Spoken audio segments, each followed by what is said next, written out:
Yeah. And he thinks because he's doing it like this, that people are going to listen to him. What's wrong with you?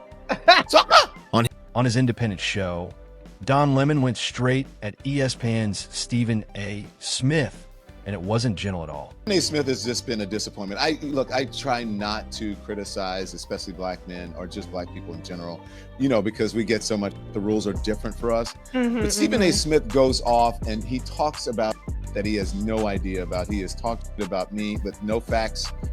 He knows how to get in touch with me. He could have called me.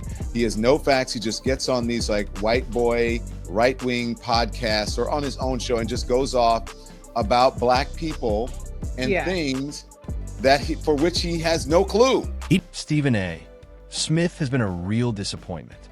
I usually try not to criticize black men or black people in general because the rules are different for us and we already get enough heat. But with Stephen A., it's hard to ignore that he goes off talking about things he clearly doesn't know anything about. He's talked about me without any facts. He knows how to reach me. He could have called me, but he didn't. Instead, he gets on these right-wing podcasts or his own show and starts ranting about black people and issues he clearly doesn't understand. Yeah. And he thinks because he's doing it like this, that people are going to listen to him. What's wrong with you? I'm like, what am I watching? Is this Sanford and Son? You old fish-eyed fool. I'm like, what is he doing? And trust me, that roast didn't stop there. It's just shocking to me, this sort of cozying up to white people. And it's got to be for the money. Yeah. I wrote a book about it. Because we talked about it, Clay, we talked about it. If I became a black conservative, I would be rich, like a gazillionaire. Yeah. You know what I'm saying? Or if I just went on and started like bashing black people just to bash them. And it seems that's become his stock in trade. He didn't hold back at all. He called him out publicly. And once it started, the pressure never stopped. And to make excuses for white people and to cozy up to people like Megyn Kelly. Yeah. Like, what? What are you doing, Stephen A? Like, what? Stop it. You're embarrassing yourself. You're embarrassing yourself all the way to the bank. But still, it's embarrassing for you, for the ancestors, for young black people, and for all black people. He's one of those black people, like a number of the black people who are on the networks, who white people think black people like, but we don't. And believe me, that roast didn't end there.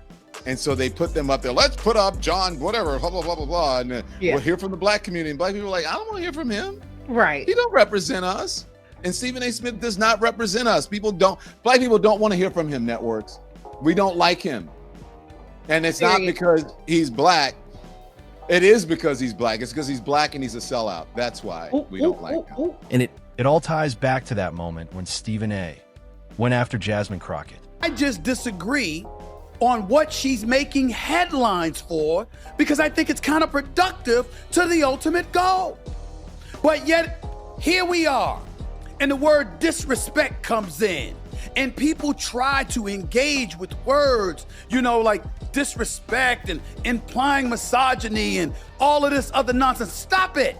Could you just disagree? Could we just say, yo, Stephen A., I disagree with you. Here's why. What he said came across like a weak imitation, loud but shaky. We got Willie D. Put up that quote, please. He's putting out quotes or text or tweets about me. Let's see that again. Stephen A. Smith taking shots at Jasmine Crockett ain't just messy, it's weak. Dude is sitting on one of the biggest mics in America, and instead of using it to uplift, he's tearing down a black woman who's out here putting in real work. That ain't critique, that's betrayal. Jasmine Crockett ain't the problem. She's the kind of woman who walks into rooms full of snakes and makes the snakes flinch. Meanwhile, Stephen's showing what happens when the paycheck gets louder than the principal. That sucker, straight up, end quote. Wow, Willie D. You sure are uplifting. And it immediately drew attention for all the wrong reasons. Just want to say, can we get some of these bojankety, tap dancing, ignorant brothers out here, black men, to stop attacking black women publicly, especially when they don't know what the F they're talking about? Everybody saw the movie Django Unchained. Remember the name of the person who cared more about the love of the slave master than he did about the love of his people or the care for his people? His name was Stephen. And Stephen was somebody who was willing to sell out his fellow African enslaved people. Shortly after Crockett appeared on Lemon's show, and the clip quickly went viral on Instagram. Say to the Stevens who are in our world today, understand that the master will never love you. There are people that have taken the time to understand that I always keep at the forefront the people that elected me to DC. What you see, if you're not in my district, may not necessarily be all of the substance that also comes with me, but there is plenty of substance. And if anybody ever wanted to ask, just like anything else, I always have receipts for the work that I have done. So I will just say that I appreciate the community and the culture. Earlier, in the first video, Don Lemon had already called out Stephen A. over his comments about Renee Nicole, and he didn't hold back. One clip stood out where Stephen A. said, "I saw the video on numerous occasions." Lemon pushed back, pointing out that, from a legal standpoint involving a law enforcement official, prosecution wasn't likely. Because this is something that I never even had to address or deal with because the community decided to speak up before I even knew what was happening. I mean, but I haven't even experienced that type of stuff coming out of even black men on the other side of the aisle in Congress. They even have enough respect to say we disagree on this policy or whatever and we'll go back and forth. But like they have not tried to do what somebody else tried to do. So it's all good. He was completely justified, and that quote spread fast. And it's not even that he's weak, it's that he does this on purpose. If you look at the people who go on his show, it's mostly right-wingers. It's people like he loves Megyn Kelly. Out of all the people, you love blackface Megyn Kelly. You know, when she said blackface is okay, she also pushes the whole browning of America and the white replacement theory. Like, you love this woman. Media 8 later highlighted Lemon on his Friday podcast, saying that Stephen A. had shifted his focus from sports talk to attacking black people, and that accusation hit hard.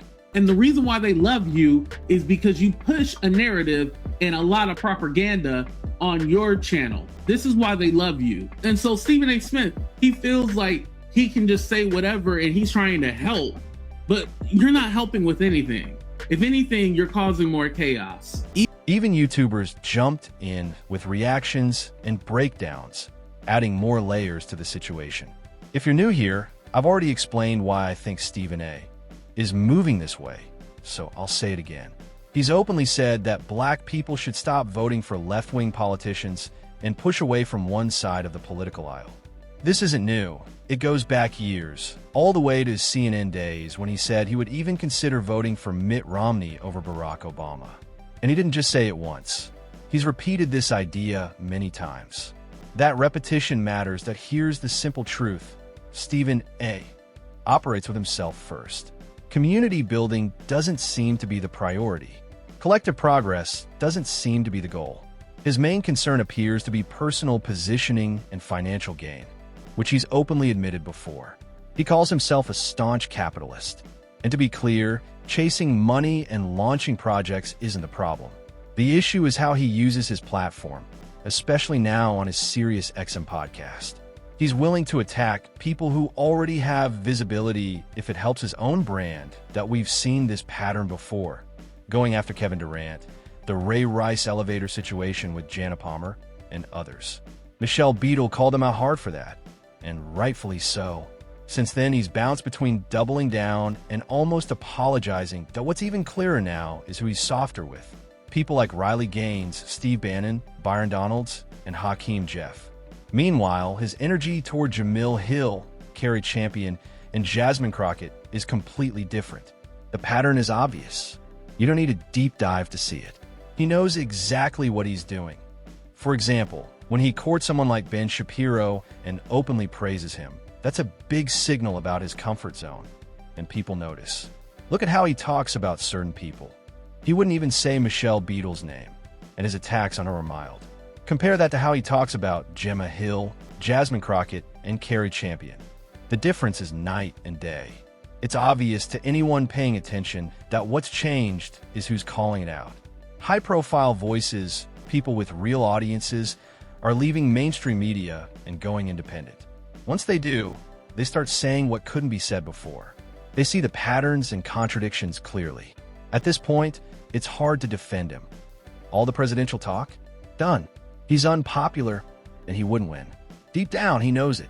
What he enjoys is playing with the idea, using it as noise and leverage. That's why politics became his lane. It's hot right now, bleeds into sports, and keeps attention on him. Boredom also plays a role. He wants a new challenge, and with his media status, he can book almost anyone he wants. But instead, we get long, soft interviews with people like Tom Herman, framed as serious journalism. But it's really just comfort zone interviewing that if you've been watching closely, you've seen enough by now. Let me know what you think in the comments. And if you want more breakdowns like this, make sure you like the video, subscribe to the channel, and I'll see you next time.